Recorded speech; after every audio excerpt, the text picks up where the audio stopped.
अंग्रेजी बोलने के लिए सवाल पूछना बहुत जरूरी है। आज हम ऐसे 10 सवाल सीखेंगे जो रोजमर्रा जिंदगी में इस्तेमाल होते हैं। अगर आप सीखने के लिए तैयार हैं तो कमेंट में लेट्स गो लिखकर बताएं। चलिए शुरू करते हैं।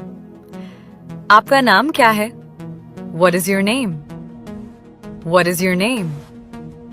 आप कितने साल के हो? How old are you? How old are you? आप कहाँ से हैं? Where are you from? Where are you from? आपका दिन कैसा रहा? How was your day? How was your day? क्या आपको मेरी बात समझ आई? Do you understand me? Do you understand me? क्या आप मेरी मदद कर सकते हैं? Can you help me? Can you help me? क्या आप अब फारिग हैं? Are you free now? Are you free now? क्या वक्त हुआ है? What time is it? What time is it? क्या हम बाद में बात कर सकते हैं?